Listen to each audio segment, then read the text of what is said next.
Votre génie a disloqué les peuples. Je méprise votre mémoire au regard hagard. Je parlerai d'Alger, puisque moi pour l'instant je n'ai fait que les manifs à Alger.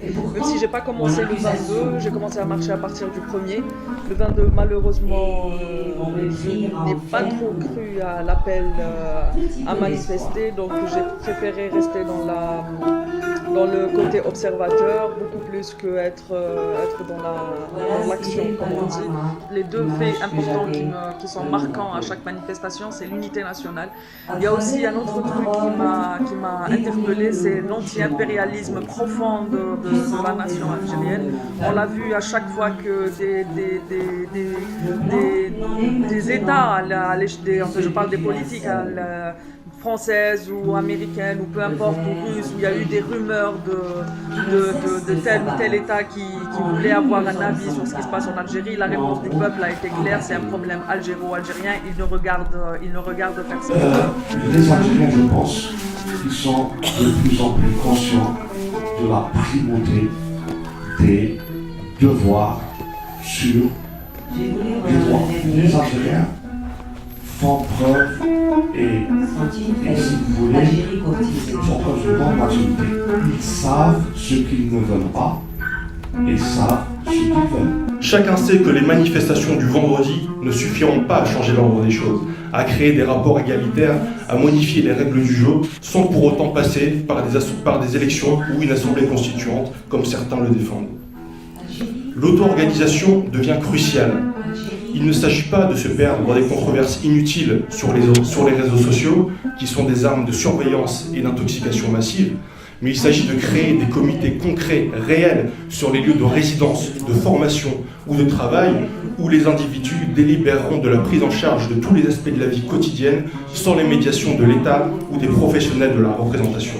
La Selmiya, c'est l'arme absolue du mouvement et on sait que si demain il y a de la violence, ce sera de la violence commanditée pour casser le mouvement. Si on veut arriver à ces réalisations, je crois qu'il faut être courageux et affronter toutes les questions. Certaines feront consensus, certes, d'autres seront plus difficiles à admettre, mais pas si on les éclaire du constat que nous devons nous débarrasser de l'oppression et que toutes les questions doivent être mises sur la table, débattues, discutées. Et cette période-là, même si le pouvoir actuel n'est pas en train de lâcher, on le sait très bien, c'est cette période-là qui est propice à la discussion pour la transition. Quelle transition nous voulons ? La question droits de l'homme doit accompagner ce mouvement. La Selmiya des manifestations doit avoir une arme. L'arme, c'est les droits de l'homme. Et dans ce sens-là, nous, on sera très utile pour faire écho, pour lancer avec nos camarades justement du Forum social maghrébin, puis d'autres.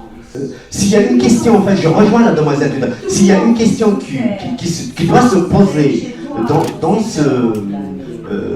en ce moment, c'est la question du deuil et la question de la justice. Je ne vais pas défendre les personnes qui ont été arrêtées, mais avant d'arrêter les gens, il faut un procès dans une démocratie. S'ils ont volé, ils sont punis.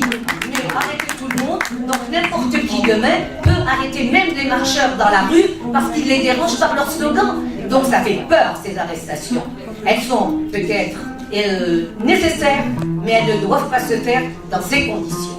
Je voudrais juste vous dire, notre démarche à l'ACDA, c'est d'œuvrer pour vraiment essayer de ramener tous les courants démocratiques à travailler ensemble, même si c'est sur un point. L'amour de son amante, amante courtisée, son pays, l'Algérie.